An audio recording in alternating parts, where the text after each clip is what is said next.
listening to nature sounds first, just for a bit, and then we get back to the chaos. Now, ni ndire kindu njitagwo ngetika Njenga wa Muthaka. On to the video. Now we are going to talk about what we call generational trauma, or what you call generational trauma or curses. Remember, every Tuesday we usually have what you call Reparenting Tuesday. So Reparenting Tuesdays is all about us, okay, going back, usokana musie, aka to know where you are going, you need to know where you are coming from. So we are going back from where we are coming from so that we know where we are going. So when we're looking back, we are looking at the generational traumas, we are looking at the generation curses, so that now we can decide, what do we need to change? Do we need to reparent? And if you need to change or reparent, since we have children coming out of our dicks and pussies again, so what are we going to show them? Or what are they going to learn as an example? Because you can never teach a child anything. Children learn from example. Children learn from what they see. Children learn from what they observe. You may not think they are observing you, but they are observing you. Now, so patterns, habits, okay, that have been there in your family can lead you to understand whether you have a problem in your home.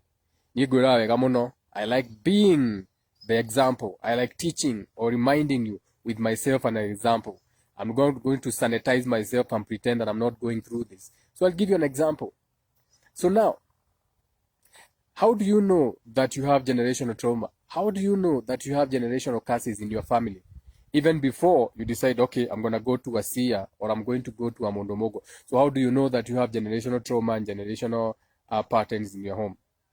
So one of the best ways that you can tell this is when you look at the habits, the patterns, the core beliefs that are passed down to the children or that you find in your home. So these are the things that are passed down to generations. So you are going to find that there are some generations that will say, aka, in our homestead we don't get married. Or some people will be saying, in our homesteads, we don't, you know those kind of languages that family does not take bullshit.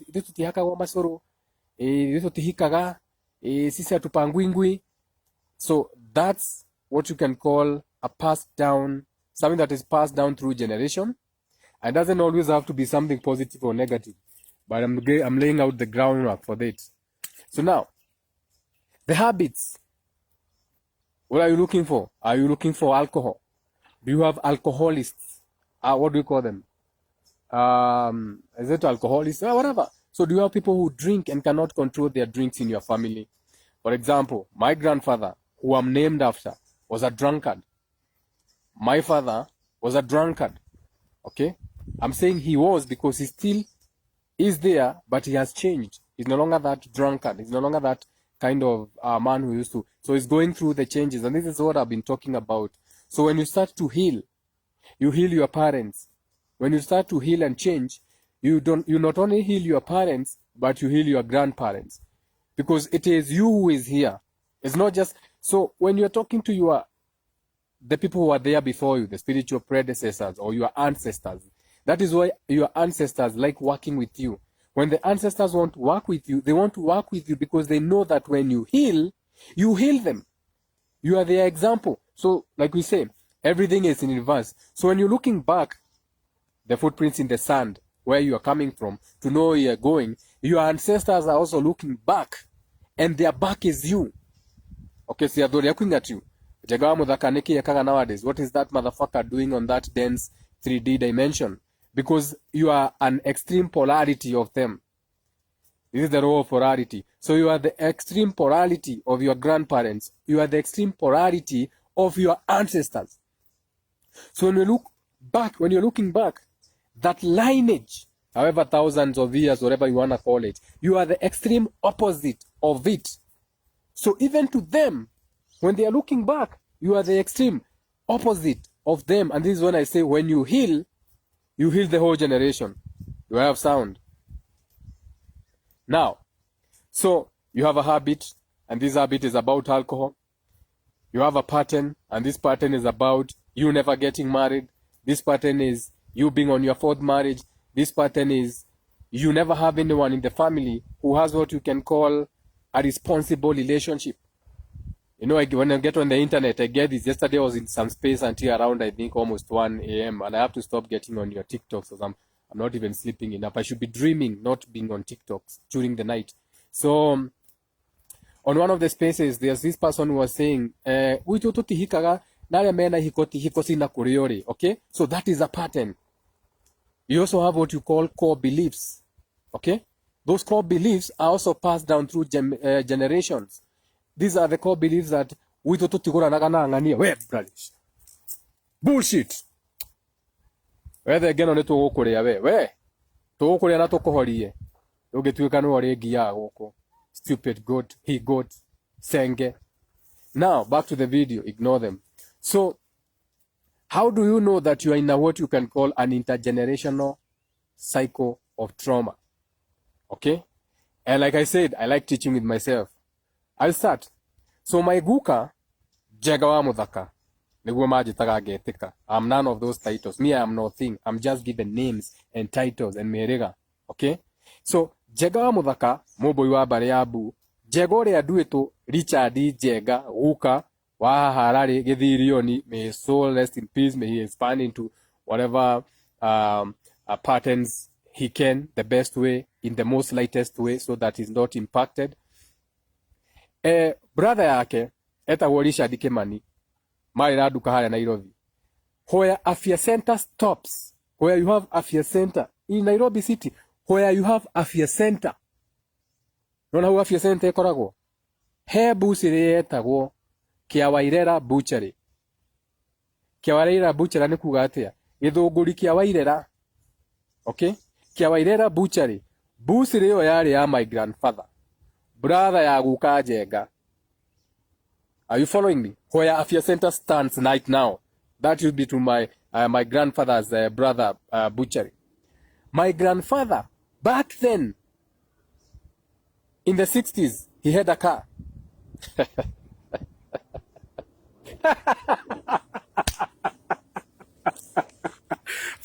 Fucking generational curses and everything. So my father now, my grandfather. So what happened before he passed on? So my father was in poverty. My grandfather, I'm talking about my grandfather like he's my father. So my grandfather was in poverty before he left this world. This is a man who left nothing behind. In any case, because you can leave your people with what you call no monetary value. You can maybe no but you can leave what you call intellectual property rights. You can leave a book. You can leave kindu gingiriyagirwo nona tauni uthi ugakora mabuku mega muno. You find books like Muthuri Mutarani. You find books like, so those are intellectual property rights. You may not even leave money behind, but you can leave a legacy. You can leave a name. You can be known for a name. A name is a mentality. Noah's mentality lived for 700 years. But then there are some people, once they are gone, they are gone. So, for example, my grandfather was a man who was in what you can call emotional neglect. Because even when he passed on, because I know some people will be watching this video, maybe they want to relate. So my grandfather used, before even when he came to die, he was living at Kirato's homestead in Limuru. So shout out to CDM Kirato, Goro yakwa Limuru, Goro yakwa Limuru, and shout out to Monjiro. Goro yakwa right now is in another place. Shout out to Monjiro and her big steps wherever she is in Norway. Wish her all the best. So now, when my grandfather passed on, he passed on in somebody else's homestead. Already can see CDM Kirato, we are not related. But that is where he passed on. That is where he used to work as a farm manager.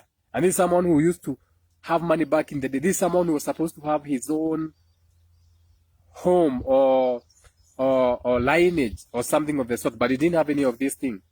So these are people who,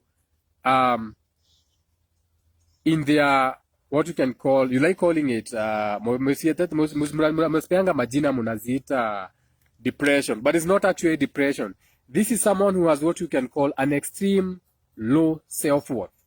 And this extreme so low self-worth comes from what you can call an emotional neglect. An emotional neglect looks like there was no communication between him and my father. For example, my father is someone who has such a low self-worth. I'm talking about my own dad now. He has such a low self-worth. And this comes from the fact that he was emotionally neglected by my grandfather. Okay? So my father is someone who jumps into what you can call episodes of rage. So if you go back to our home, you can find what you can call season 1, season 2, season 3 of my dad being in episodes of rage. My father atemagite ginya mburi akoya vaga na ni mburi ciake agatemaga aikiria ngui, yani arutaga bara andu makora broti. And this comes from low self-worth, which comes from emotional neglect from my grandfather. Okay, these are the people who believe that their children are there to be seen, not heard. These are the children. You never find these people having conversations with their parents. We have so many of you here. You have never had a meaningful conversation with your parent. The only conversation you have had is umetoka shule, umefanya homework, umekula, umelala. Done. That's not conversation. That is bullshit. You're having more meaningful conversation with strangers out there than you're having relationship on communications with the children back home. Stop asking your children stupid questions. Tumetoka shule, leo mumesoma nini? Fuck what amesoma. How about how are you my child? Uko aje leo? Niko poa mom. Leo nani amekuchekesha shule? Mom, leo kuna mtoto alikuja akafungua container ya chakula ikaanguka. Tulicheka. Okay mom, I like your containers, the ones you give me. Those are meaningful conversations. But all this, you don't even know how to communicate. Tumetoka shule, umefanya homework. What is fuck homework? Wewe homework yako yenye ulikuwa unafanya ilikusaidia na nini? Now you are passing the same trauma to your children. Ati umefanya homework. Fuck homework and fuck school too. How many people have been in schools and they don't have homes and they are jumping from buildings? They are committing suicide because they have been to school. Fuck that institution of indoctrination. You go to school to learn that system. You're supposed to go to school to learn that system, to be in that system, to get your safety, security, shelter, and all that bullshit that you need to exist in this world, and their 5 pillars and how they rule those worlds. But that is not life. That is a skill set that you are learning for that. Life now is you relating with the people, places, and things that surround you as a being. I don't even like calling you human, because human means light, and you are lost in that man mentality.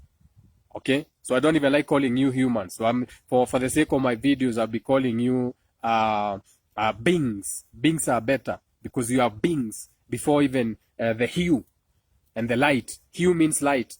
Man is mentality. So I'll be calling you beings. So now, that's my grandfather. Now, there's a yin and yang to everything. So you have a grandfather and then you have your grandmother. So you have the male and the female. So now, when Agikoyo, Namobi, Adam and Eve, male and female, masculine and feminine. So now, when you go now to the shosho, this is now the feminine side. Now when you go to your grandmother, you are going to find that your grandmother was a drunkard, okay? Your grandmother was a loner, so she was lost in a religion. So shosho yako na ya aliona, because she was depressed and neglected by the husband, the hooker, yeye akaingia church. So yeye akaingia woman guild.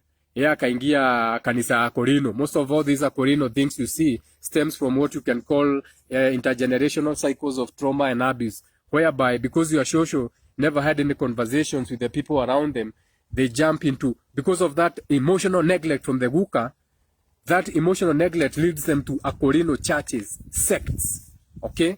Isi sieta baya, isi moa sieta baya siya green na blue, na yellow, makeeta Israeli. Wewe eta Israeli wani roagi ya passport. Bullshit. Demo Israeli, wewe na passport ni yore. No dite kunene no dire mathiko haha, riria kurathio na mathiko. Why? Because even the grandfathers never even, they neglected these women so much. These women have never even traveled anywhere. Anywhere. The fathers, they travel riria kwena mathiko. Ogoni agithia mathiko, me extend my family. Wewe ndukagerie guthi mugonda we. Nijaribu tu. Keep trying me. Keep trying me. This is Sagittarius season. I'll connect you. Hey, we are going to become past tense very soon if you continue like that. Ndukure ko haise tutagiria wega na ndugirite guthi mugunda onari ukihaise. Wenda kuri oiga no guo. Wewe. Ndagwa jega muthaka ndangimiss. No igua tu. Ndaikia kahiga dam. It landed on its ribs. Pap. Igua wega muno. Eni. Mutangihana marari haha. So now back to the video. So that shosho now goes into a depression because of what you can call emotional abuse. So your shosho is going to become neglectful. You ania shosho rama tuikaga depressed, ukaigua shosho wanyu rumagisagi, wathiete shosho wanyu niakoma muthenya. That's my shosho now, the late shosho wa boy. May her soul. Aura muigua agiuga shosho niokire. I really respect that shosho. I respect my shosho from my dad's side. I respect my shosho from my math. I respect all my shoshos. So shout out to my shoshos wherever they are. Now, so that shosho becomes what you can call highly disassociated. Uo ni shosho uri utamenyaga uria mureka. Ati mwahiga cukuru niguo. Mwahiga cukuru ni mwoga kunyona. Tondu akoragwo lonely. Okay, mwahiga cukuru ni mwoga kunyona. Nona mwathi kumuona ako disassociated. Uigua ekuria baba wanyu no athia wira. Mamu wanyu akoragwo atia. Muikaraga atia kuu Nairobi. Because there's that disassociation. There's no association with your shosho and the children. Maitoguo na thoguo na nikio rona riu we wathi gicagi we no the connection nikio mamu wanyu aragutuma gicagi nigetha cucu wanyu ngo ne ndaka unduri amenye kuma kuri we ucio na ciga shosho you know what our daddy bought no akia daddy bought a big remote control aya shosho akauga aya mlinunua TV babako amefanya mzuri na shosho wawe na ka great wall shosho order nginya na kiria na sola. Fuck you demon, fucking demon interrupting my lives. Fuck you demon. So when you are making a good video niguo mahuraga. So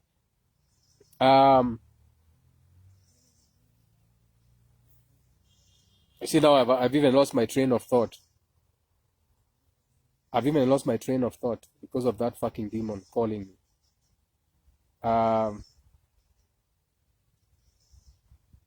So they are highly disassociated. So you find sasa watoto wakienda nyumbani ndio shosho na fucking stupid bitch. Who the fuck do you think you are? So you see that disassociation leads into what you can call denial. Usoso wanyu de daginya uka kwanyu. Siana cia thi ciuria shosho, shosho, are you going to come to visit us Nairobi? Najua shosho ni mzee amezeeka na kaanga huku. Mimi na kaanga huku nalima. Shosho anapenda kulima. No, haupendi kulima. Who wants to grow things in their old age, in your old broken back? Who wants to do that in your own menopausal age? It's because you are disassociated with your children. There's no communication. The only communication that was there was umetoka shule, umekula, enda ulale. So there was no communication. Si ati unapenda kukaa gicagi. Kwa hiyo mundu akiwa baba, tutaenda kuona shosho lini? Wamanyo watawapeleka mkamsalimie. This someone was not in their mother or father relationship because there was no communication. Because you have what you call a repetition of generational trauma and curses. Okay? These are the shoshos who are dependent on their children. Ati umuciari ucio gicagira ake gutinda ke guilt trips ciana ciake. Ciana cioka gucera, unajua babako anipatiangi pesa. Ona venye shosho anatembea mguu tupu. They even hide their shoes. Ati shosho wanyu ni urarehe ciana akahitha iratu, agathi na kuithandu kwa kahitha indo iria njega, akahitha sukari, agatigia sukari gakombe kanini, nigetha muke na shopping.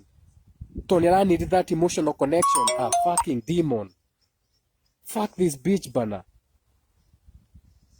Fuck this fucking bitch. Wacha apige tena nichukue. The thing is, I don't want to pick that call because nikichukua hiyo simu, it's going to fuck up with the sound and it's going to ruin this video. Do I still have sound? Or no code in a sound? Do I have sound? Any reaction? I need to know if I have sound so that I continue. Because I'm being interrupted by that fucking emotional damaged, attention seeking, sense of fulfillment, ego to be stroked. Because if you call once and I disconnect you, what makes you think that when you call again and again and again, that's an emotional damaged person trying to call? Do I have sound? Can anyone react? Give me a thumbs up or something because you are watching. This is live. Or I end the video also. No, I video not the end. More than a Tuesday. The moon is in Taurus. I can also end the video. I don't have to continue. Do I have sound? I'll continue for the sake of the video, so that I can download it if I'm able and put it somewhere, if it's gonna be downloadable. Also, today now to a issue. Facebook now cannot allow me to download my own videos, to put them on YouTube. However, I can go live on YouTube if I want.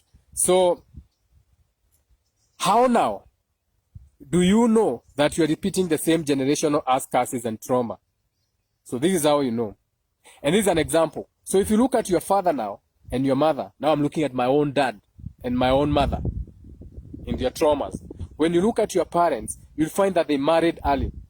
So at 20, I think my father was 22 when I was born, if I'm not wrong. And I repeated the same cycle. I think when I was 22 also, I had a son. Monjiro, my spouse, the mom got pregnant when she was 17. The father was 20. So your parents now, you watching, your parents married early at 22, and by the time they were 26, they had children. You watching, they had you. By the time they were 22 to 26, they had you. Now, this, okay, this is how now you process that these people, when they had you, they had not processed or they had not addressed the abuse they had gone through their parents. So remember, my Guka was never home. He was out there fornicating. Remember, my Shosho was emotionally damaged. My Shosho dagethire gitambaya kia githomo kia gitambaya. No Shosho we horeu sister ya Shosho etagwo Nyokaviri no agitambaya kiu gia gukiraniria. So I know what I'm talking about. I'm talking out of examples. I have another Shosho, bado sister who my Shosho urio ciarite my dad.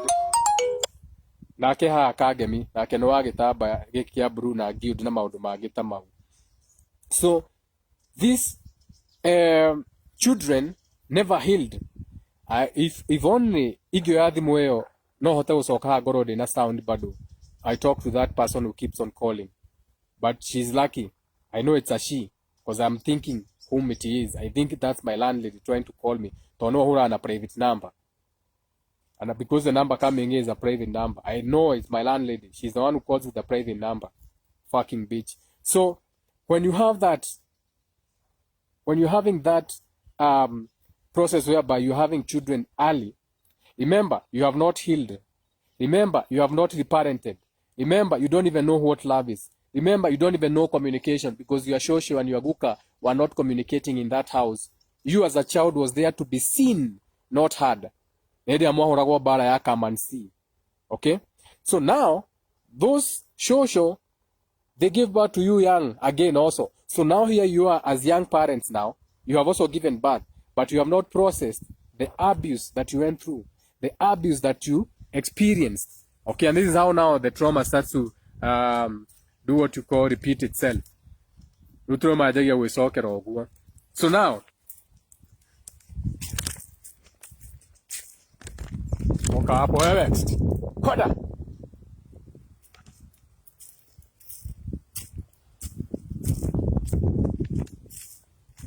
they are abusing their freedom. Abuse freedom because I don't want to put an name, what you call on abolisi yakwadia dawe kila mukadagi because you are connected to your animals. Nikyo itago animal husbandry. You see, even we are calling it animal husbandry. We are bringing in the name husband. So what is a husband? Because a husband is not what you think it is. For you, you think a husband is someone you sleep with every day and he provides mudhuri wako. No, that's not a husband. Because if that was a husband, why would you say animal husbandry? So a husband, anyway, you can Google the meaning of a husband and expound on it. And that is why you are connected to that is why a soul tie can be connected to an animal. That is why you can have an animal, a cat, a dog, a goat, a bird, a guinea fowl. And turkeys, geese, chicken. That is why in a Kikuyu homestead you'd find guinea fowls, you find chickens, you find turkeys, you find ducks, you find doves, you find he-goats and she-goats and Dobermans and cows and chicken, because they understood that this can be a soul tie. So I don't like putting ropes around my animals' necks. I like them to be free because I didn't also want someone to put a rope around my neck, aka someone to rope me in, aka someone to not let me expand. So when they are grazing, they are free, though they have a boundary whereby I'll be like, usienda kwa shamba usiharibu, but they are free to graze. Now, so this social now, or you, now you have children together. So remember, both of you are very low tolerance. You have very low tolerance to stress. Because remember, you have never learned coping mechanisms from your parents.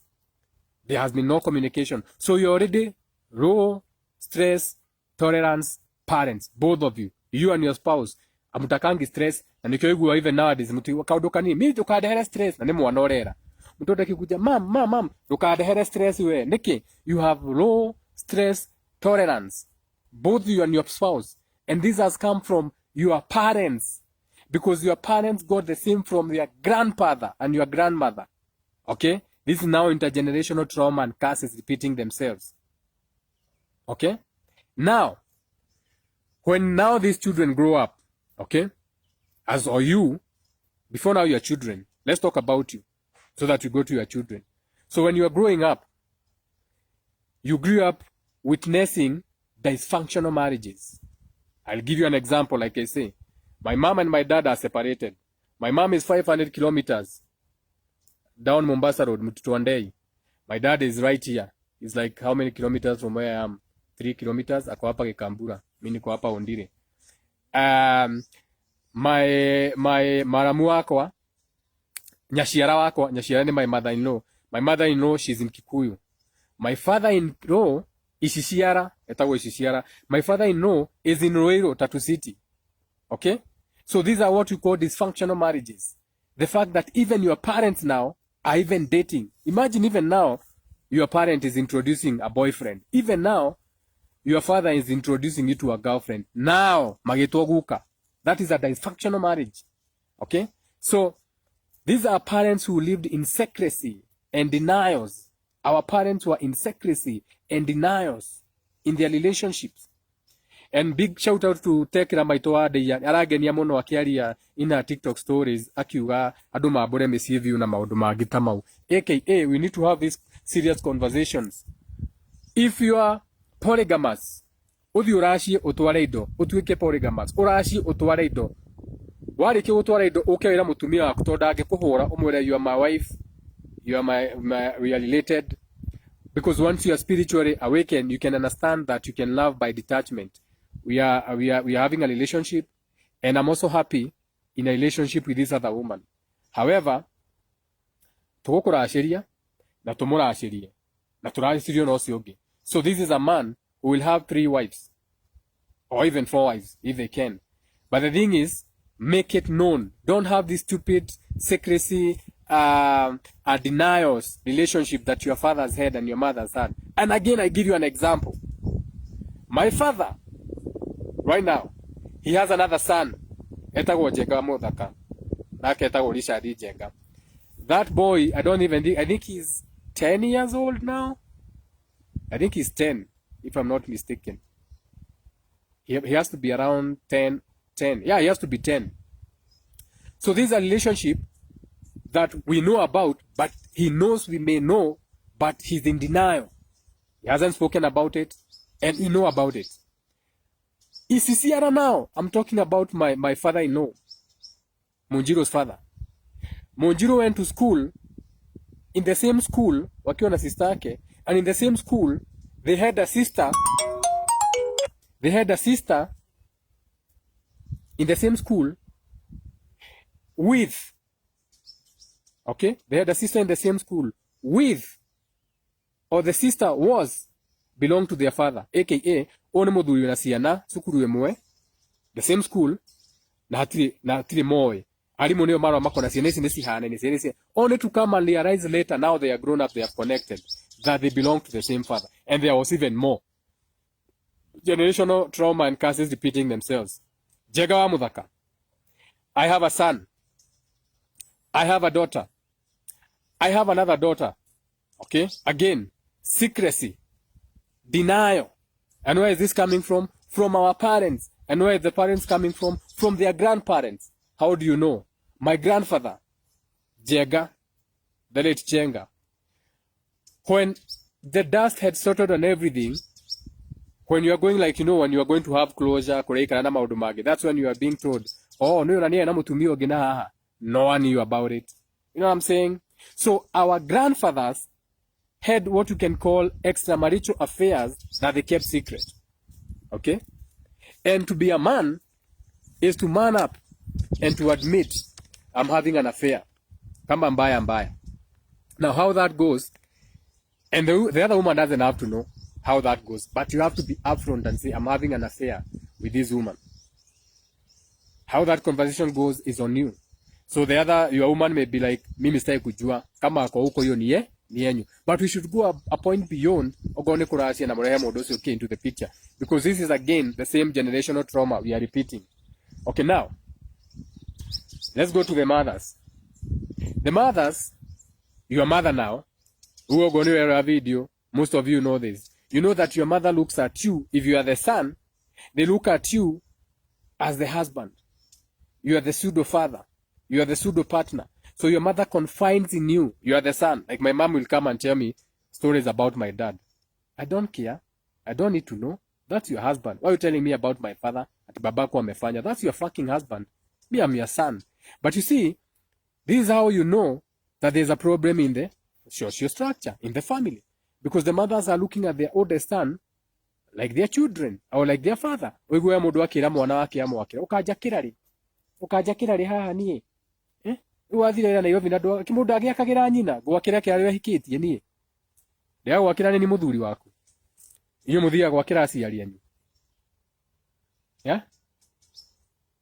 You have to face things fast the way they are. Talk to your mom. Mom, you have a husband.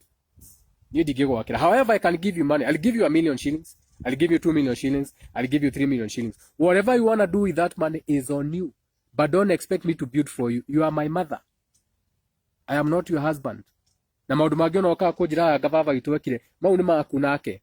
Ni ndiye one kujira mwajirire. That's your bullshit. Okay, those are the kind of conversations because you are the change. Sijui mnangojea nani akuje afanye hizi vitu.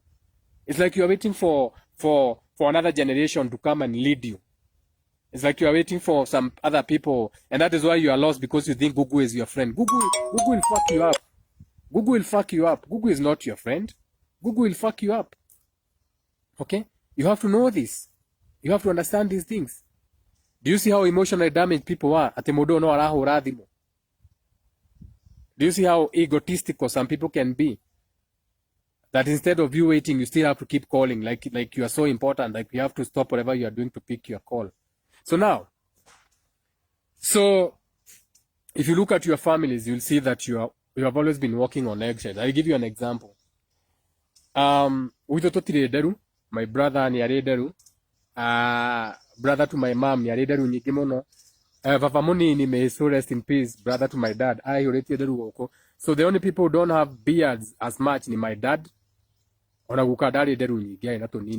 So by default, we like using tweezers. So my dad will always be picking on his. My dad is always picking with the tweezer here, and I picked up his habit. I also have tweezers. So so because I saw that, I never even allowed anything to do. I'm always picking like my dad. Now, we used to walk on eggshells in our home so much that when we came home, instead of asking if my dad was in,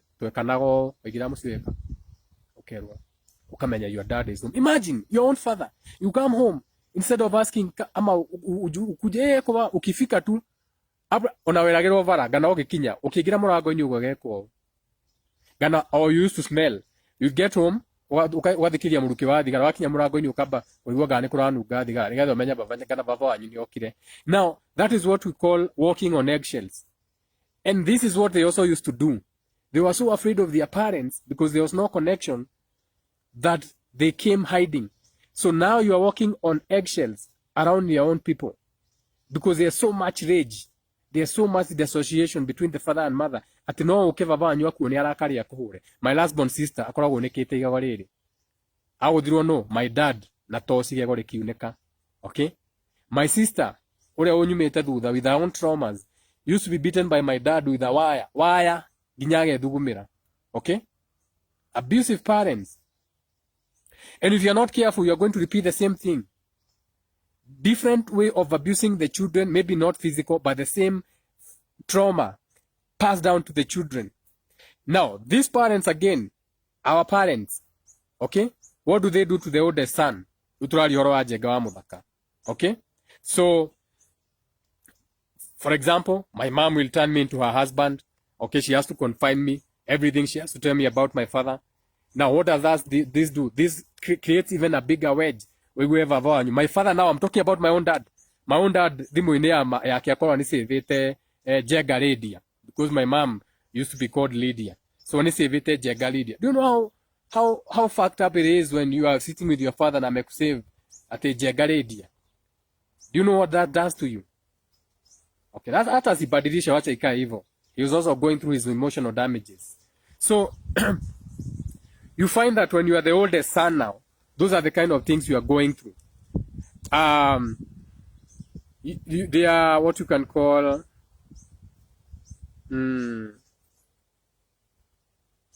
they are the best.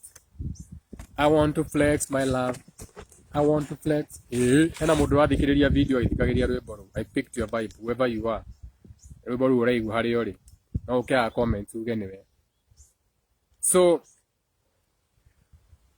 when you are the oldest son or when you are the oldest daughter in that family, because you are playing those role of those parental roles, you start having what you can call kama mimi sinanga feelings, and it's really bad to say this because I have, because of suppressing all my emotions, because I couldn't be emotional around my father.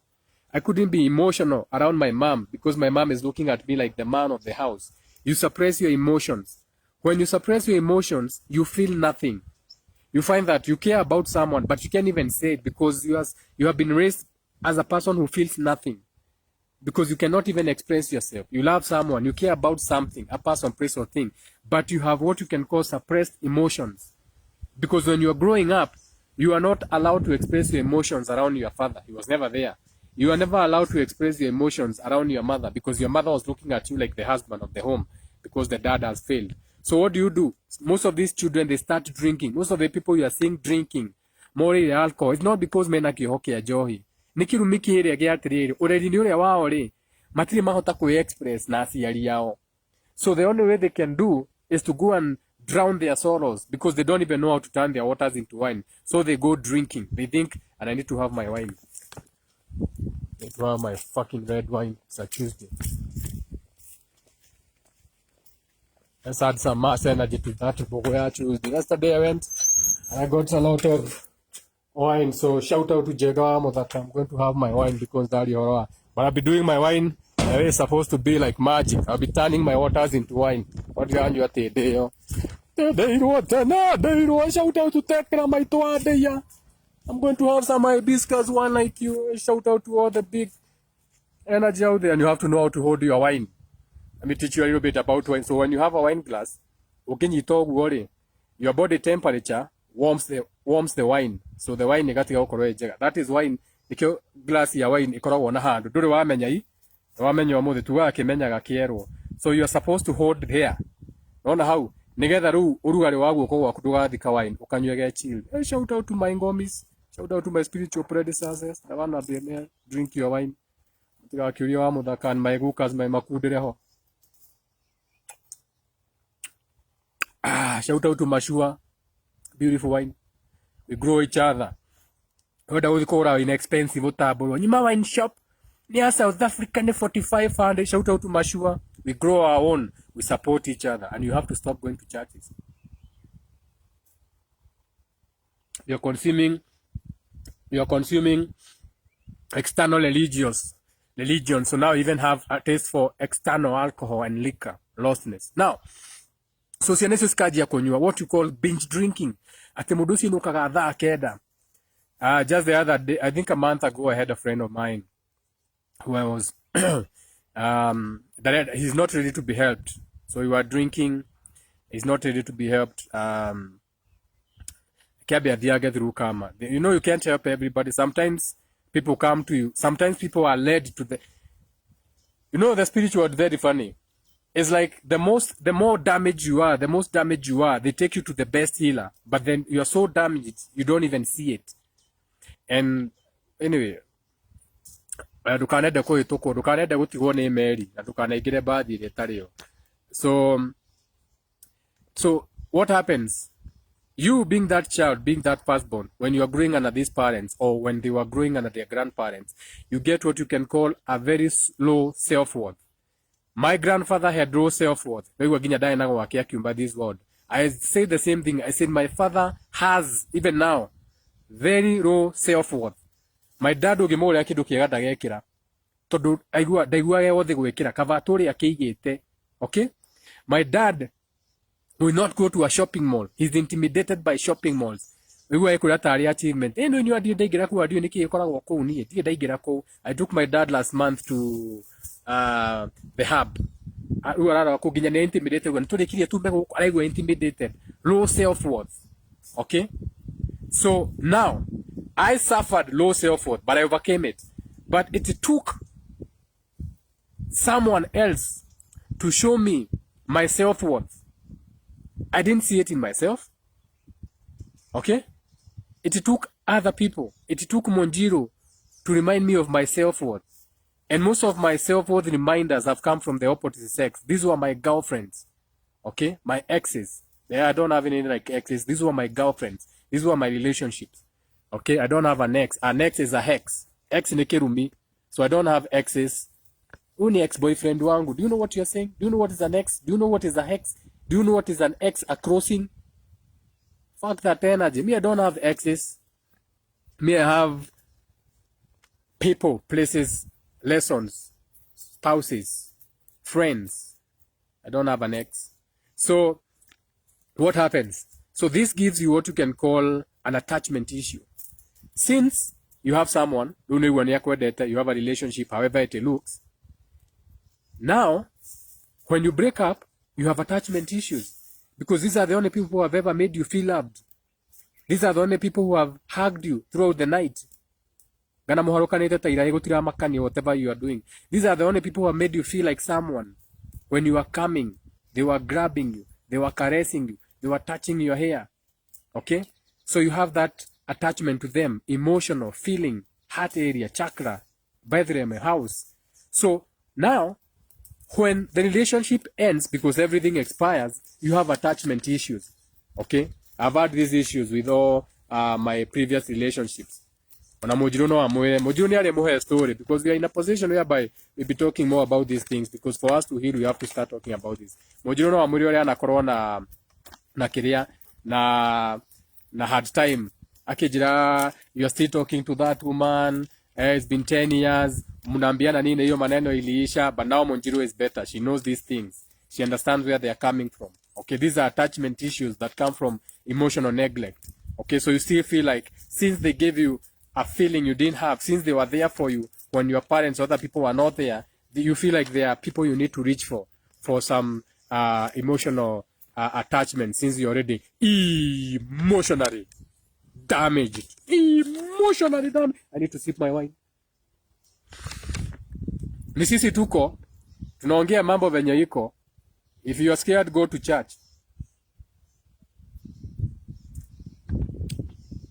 The last time I checked, Jesus had been here for 2,000 years, and you are still in shit. Your husbands are still drinking. Your husbands are still fornicating. People are still committing suicide. So that name is no longer powerful. Fuck that name. Fuck that name. That is a name that is losing meaning right now. No longer powerful. It's no longer like, everything expires. So this is a thing that is, even that name is no longer has the same energy. Hey, the territory will get through. Oh my God. In the name, in the power of the name. No, that name is no longer powerful for me. No, I have better powerful names than that one. I have better powerful words than those names. Now, let's talk about the daughters now. So the daughters will be my sister. Shout out to my big sister, mwenye amenifuata, Wamboi. Shout out to the other big sister, Eliza, Akonya Hururu. Shout out to all my sisters, the ones I know, the ones I don't know. And shout out to the sisters watch it. You're all my sisters. But usifikiria ati utakuja in the name of sister and pray around with Momboi. I know what it means to be a sister. Now, so for the sisters now, they usually have it a little bit easy. You are no makerwo ni favorites their dads. Like my sister used to be called by my dad, the nurse. Etagwo nurse. My sister niwe mathavu muno. Ni ndari koba muitu. Koba muiko ya modo ni mathavu fact mathematics. Me, I do mental mathematics. I don't do numbers. The only thing I know how to count is my money. Plus I can get an accountant to count my money. So why do I need mathematics? And I'm a mental pilot. I'm a spiritual sensei. Kawaini aga nikagira kau netueruka. Ucio ni soso. Soso reke akude. Shout out to my shosho. So now, my sister etagwo nurse. Nurse?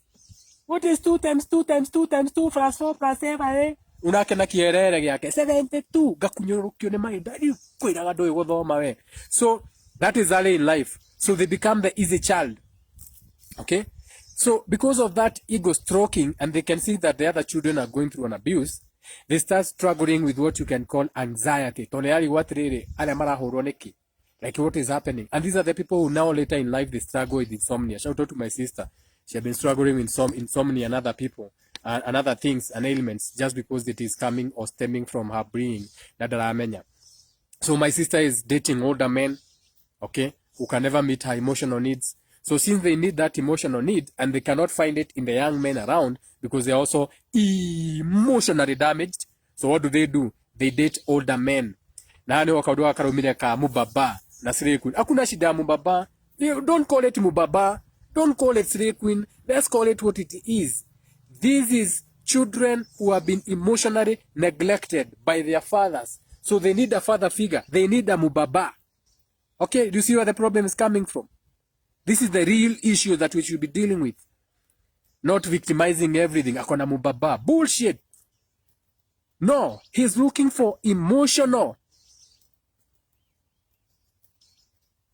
security from a baba, a father figure, a baba figure, a father figure, an abba figure. Okay? Now, that's my sister now. So, these daughters will struggle with weight. A lot of people who come to me. Remember, I'm a fitness trainer. Okay? That's my business. So, a lot of people who come with me or come to me with weight issues. When I look, when you become a spiritual sensei, you go behind the scenes. So we'll be talking, and I know this is not even coming from her eating. This is coming from emotional neglect. So what is she doing? She's what you call eating in excess. Because she's lacking that emotional attachment, and the husband is in the bar drinking a conversa, and a watch ball. There's no communication. They never learn how to communicate. So she starts eating. She finds comfort in food. So now we have a weight problem, weight issue. Okay? My sister is a people pleaser. My own sister, I like teaching as an example. My sister akajira ati ndarare Mombasa, ngamuria ati Mombasa ikwao. Ati nona guka guka nganga guka ore wana kuria guka itore ndona na ndio ndona gwitu na ndio ne kwa thita gwenjerari. Ati agaciana ciawaga kazi ni ciao ne kuarari. A people pleaser.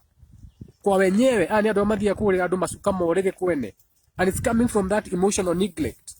Okay? You have those kind of sisters around you. They are people pleasers. Matura kwene. Wirake iki ni gutura kuwete mari ya kwene. Nimekuja kuwatembelea tu hapo kwa gari niko na maziwa na Blueband. Hai kababa tona tone ni tu arake. Hai kababa. People pleasers. Emotionally damaged people. Okay? These are the people who they struggle to ask for help. Keyword Monjiro, my spouse.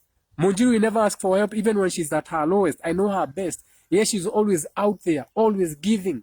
But when she's at her lowest, she never asks for help.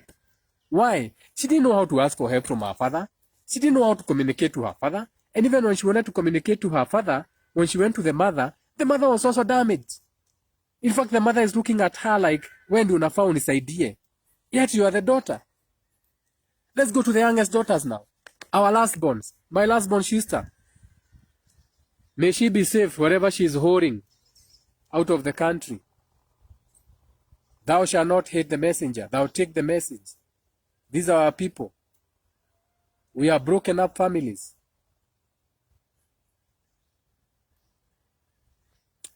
And I'm about to get emotional, so fuck that energy. not gonna shed tears for you. Fuck all of you. So the youngest sisters now, or the youngest son, what do now? These are the children who feel abandoned. So my sister now is even out of the country. Why? Because even when she looked around, she felt abandoned. Because we all have issues. Chegawa Muthaka has issues. My sister has issues. My that sister is also having issues. Okay? I'll come to my brother, the younger brother. I'll also speak about the brother. Okay? So now what my last born sister do, or the younger sisters, what do? They go out of the country. They become hoes. They sleep with men they don't know. They come home and tell you, unajua jana nilichukuliwa na msee na tulienda hata, I'm so afraid, we fucked raw. Ati alikuwa wapi? Nilikuwa natoka kwa club nimelelewa, hata sijui nimelala kwa kitanda ya nani. They become drunkard. These are your sisters. I'm talking about your younger sisters. Wacha kupretend ati wewe uko hapo. You are there. So these are the people who have what you can call the wrong sense of self. Okay, they feel worthless. Unajua, being there in the middle of the family, akaangalia huko jua anaona my sisters and brothers, so they are feeling worthless. Wako hapo. They have no direction. They don't know where to go. Jua sasa mimi akikuja nitamsaidia na nini? Jengawa Muthaka. How do I even start helping my younger sister when me myself I'm already damaged? How can she go to my other sister mwenye amenifuata hapa nyuma? Pia huyo my other sister na yeye ni emotionally damaged. How can she go to my father who is the facilitator of the abuse, or my mother who is the facilitator of the abuse? How can she go to the grandmother? When she goes to the grandmother ni asio matiuka yako njona mo ni maregeire Nairobi. You see, so we are all broken. This is spiritual warfare. You may not even see it like that. And the white man has been really good at this. And he's continuing doing this by giving you these stupid shows that you love binge watching the whole night.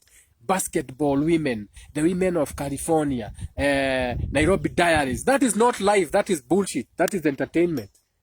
You should take it with a pinch of salt.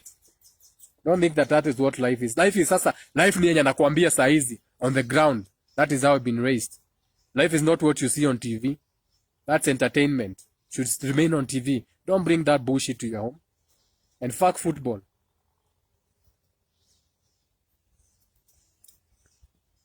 If football ndio itafanya you raise a broken down family, if football is that you are not going to come home because of football, so you are not going to communicate with your spouse, so you are going to raise a broken family.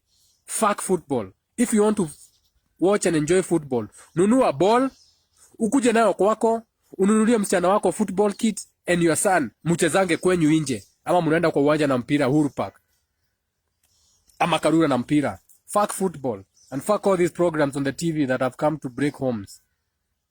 Na wewe timu yako Arsenal ya kumwe nao wewe ni kiuri ona kiti ya Arsenal no afford gano guri ya kiria Garissa Road China ya fake timu yako ni agura ndo timu ya kumwe nao. That's entertainment. That should remain entertainment. It should be entertaining, not that you give it all your energy and attention. Atieko eko baba arusi no ni ndete movira ndete ni kuherera maundu ti muvira ndete muvira utiri mundu endete muvira ni kuherera maundu ni emotional damage. Ndarenda go communicate na wewe mutumia wake, ndarenda mugie na relationship. They don't want you to be in the home in the afternoon with you draping your sexy thighs all over him as he caresses your necks and kisses you and makes loves you to in the afternoon. They rather go and watch football because he's emotionally damaged. He does not know how to communicate. Todonire goithe na keithe darutire kweguka wao. So this is a chain of emotional trauma and generational curses.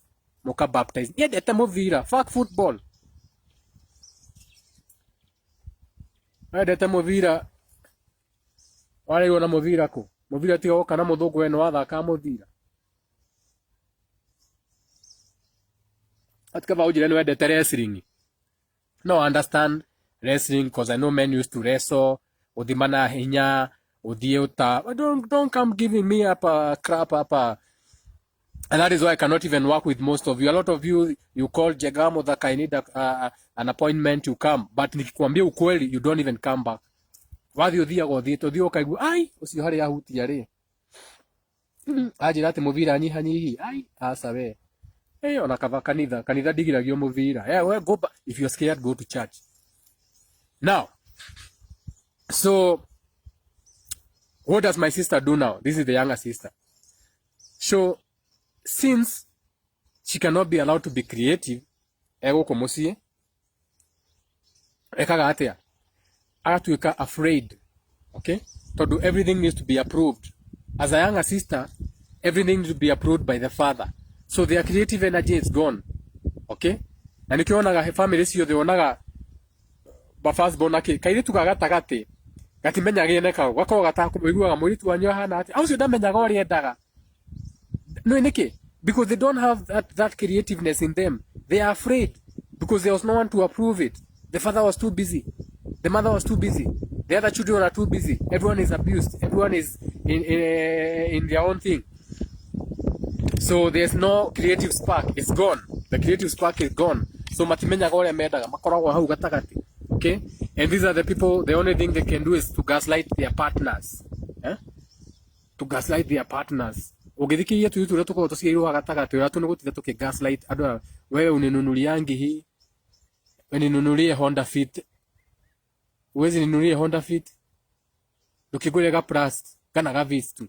If that is what you can afford. They are gaslighting everyone because where they are in the middle of the family is gaslighting everywhere. Gaslighting the father, gaslighting the mother gaslighting the firstborn or the first daughter, the mother gaslighting the daughter to be there to step in and to cook for her. The father never. So that middle child becomes someone who's always gaslighting, and someone who gaslights take the gaslighting to their relationship, so they never get married. So to get to okay, this is what happens. The younger son in the family, depression. Tonda kona mundu wa kwariria ndangiariria the older son. This is my brother now. Ndangiota kunjariria tondigiota gukopu nake tondu I'm also working on myself, but now we are changing these things. So now I'm trying to give him, I'm not trying, now I'm giving him more attention. Now he's even looking at me with one mundu ona uigua ciana uigua cia ora uigua mundu akiuga ni brother akona ingimuria thimu ndangio. I was there for long years. I couldn't understand why when I call my brother ndangijoera thimu. And then I realized, oh shit, he can't pick my calls. He's damaged. He's also looking at me going through my things like, brother yakwa niki nake agedeithia. Nyati agejera. Inake vava, nake vava niki agejera na maito. Inake my sister we haiguru wakwa, ayu nu ni amenyanagia ni nako. Sister we hari iguru, ayu le nake we na mubaba. So, what do? They become depressed. Last born nyingi brother, kurugo thoko na brothers nyingi siko cirekereirie nderu, siko cirekereirie njuire, ni undu wa depression. To makao makere ku express na ati this is social experiment. Go and look in your homesteads. Go and look at those people, those younger brothers in the family. They are drunkards. Makao na materu, makao na masuere, makao na they have a chain of women. That is their biggest thing.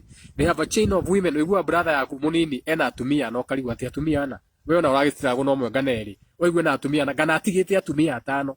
Ena ciana ithano hikitie gitiga atumia. You see how deep it goes? No, I'm giving you examples in your home. Look in your homes. Look in your homes. It's there. Even before you go further. Now, that is what we call the problem. Utiri kidu gitari solution. Mogo. Umu komira afu buri. Ukiri wako maha nae no bogora igua. Ona haria mogo wakomete. Ukiri ru no bogora athikiriria. Yanjia kwinogora. Buri ni cithire. Oh, ndaciona. Ukiri uthikiriria bogo handu rore buri. One ngui njogeno. Nikio ngwiraga nyamu ni soul tie. Uyo no bogora mukira. Courage the Cowardly Dog. Oh, by the way, go and watch that cartoon again. Courage the Cowardly Dog. The esoteric meaning behind Courage the esoteric dog. That dog was in a family that was very dysfunctional. Already can encourage the Cowardly Dog. The man is always reading the newspaper, and the shosho is always reading knitting. So watura tu magavurana. Bava watura bere ya TV. So watura. This is the perfect. Unaona, everything happens for a reason. Courage the Cowardly Dog, the cartoon, is speaking exactly what I'm talking about here. So the grandfather waka kavidi kawaturaga bere ya TV na gazeti. These are your fathers. You have seen your fathers. Tagiria Sunday Nation. Na ugure na Standard. Oka kido kia begua kuli. Na gazeti yomuthi. Say hi to me. How dare you ask me kama niko na gazeti? Kwa guma na vatana gazeti tinie. aturakinya kwanyu kindu kia mbere baba nyora kuria no ajukira na ngatheti cia wiki iyo kiogurukaga we handu njurie anduire handu njurie ngade mukenu handu njurie ngane ndihire ciana cukuru handu njurie nga ciana ni cirathomora njuria ngatheti kari the cowardly dog inake soso wao aturatu magavurana. These are your families, these are your socials. No matitu mavurana ni mateire mikuha ni mateire kiruthi mathire kanitha ero no utura mathambagite kanitha na itambaya cia buru cia guild they were women's guild to so lostness. Now cycles can be broken. Urtonto wakiaria muno mutigakiwe jega muthaka no kwaria no mbugura to he parenting Tuesday and gukinyire Tuesday. What are the solutions? Let me sip my wine. So the solutions, cycles can be broken.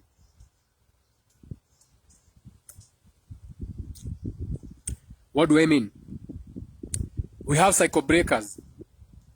Those generational cycles, the cycle breakers are the people, you, me, and the people who are speaking these things as they are. Kwaria sararoko, tiko hitha, ati nikuje niwape story ati, you know, the fake YouTube narratives whereby people go and Google how to be in a relationship. Then they write things down. Then they come and give you relationship advice. Fuck the advice. We talk things as they are. Me as the perfect example. You looking around you and saying this is the truth. Ili kitu inafanyika nyumbani. You are the cycle breaker. You are the cycle breaker. You are the cycle breaker. I think I should have titled this video the cycle breakers. You are the cycle breakers. And the cycle breakers are broken by those people who choose to cross that bullshit, who choose to be more open in their communication, who choose to not wanting to fit into a narrative. Atiruwe daonekanage ati durati gone trend. Ati weto ni wagurire ka Honda Fit ora. Weto ni wagurire ka Mazda Demio. Ati ukajo ni kiravu kia Mazda Demio. Because you're looking for a sense of belonging. Ati ruwe weekend tuko na drive ya Mazda Demio. Uwe kira maguta magri na tutuwathi machaku. Zadone metu Mazda Demio. Fuck that bullshit. And you're not even communicating with the children at home. You're not even talking to your spouse at home. You're not even talking to your parents at home. Umejoin Mazda Demio. And I'm not saying this bitch. And I'm not saying there's anything wrong with that. I'm not saying there's anything wrong with joining a club. But it's when you become that club. You can join a sport, but you can go on that Mazda Demio with your family. Take your wife, take your children. Go as a family. Then, haramoni sokani yagisi kia garis yore like we do. And shout out to the BMW community. I'm the only guy in a Toyota who is in the BMW community. Todoria tuwathi drives yore tuwathi National Park. Thiaguite kinya kia muratina tucokanagiria utukaria maundu maya maturigicukiirie twarikia kwaria andu ma blast music andu mathie magathie dunda. But I insist, come with your families. Tikuga to BMW. No, come with your families. Let's have conversations. Let your children see how you are relating so that they can see that you have communication. Don't leave your children at home at umeingia BMW community. Uwe hauna kaenda kairetu tuende BMW community. No, take your family. Take your family. Have those kind of relationship. If you want that kadem, kasevie time. Kasevie time, but not that time. That is family time. Eto dia ikura nyingi utige tu girlfriend. Wamuthaka wire mundu agia kairetu. Nie gogirie kairetu. Nie gogirie. Nie. Me understand life in more ways than one. I even understand what it means to have a side chick. I even esoterically speaking. And how far you can extend that. And when you should do it, and how you should do it, and the reason behind, and when not to do it, na maundu magita mau. Spiritual sensei. So you are the cycle breaker. I am the cycle breaker. So if this video resonated with you, don't just share for the sake. But me, I don't care. If it resonated with you and the message, you can pass to your spouse. Send it to him. Send it to her. Usimuogope. Wewe unaogopa mtu mlalanga naye kwa kitanda moja, mkishutiana. Yamulete bosa. The best proteins you can ever have. Especially yellow beans. Kana noe. Noe kwanza ni nene. Shout out to all the girls with big clits. and small clits and all size of clits, clitorises, nerve endings.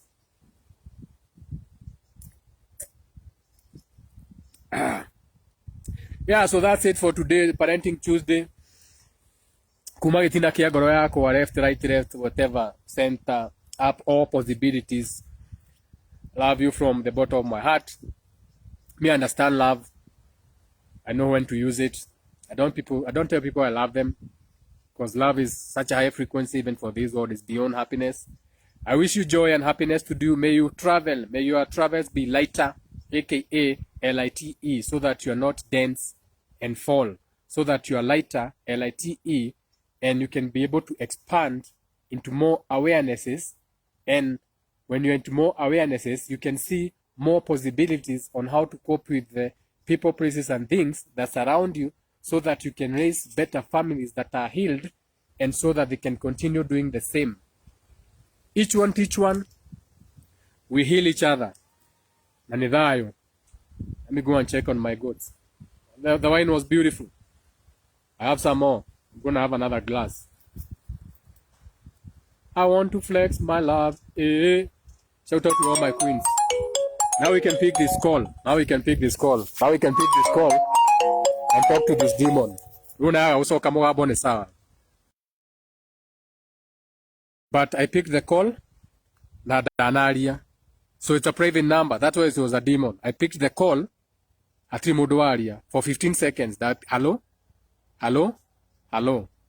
And I'm starting to think, to be really honest, I'm starting to think whoever is doing that is interrupting my videos directly. This is how low and demonic some people can be. Todona namba yaku agataimaga riria wathie live akona Jega Muthaka is about to go live. You gatinda yo flash ra guthukiria video with a private number guthukiria video. That is how low they are. Now, if you're doing that intentionally and you're watching me, okay? And you're watching me, be very careful. Be very careful. I don't decide to deal with you spiritually. Your spirit should know not to send me in that direction.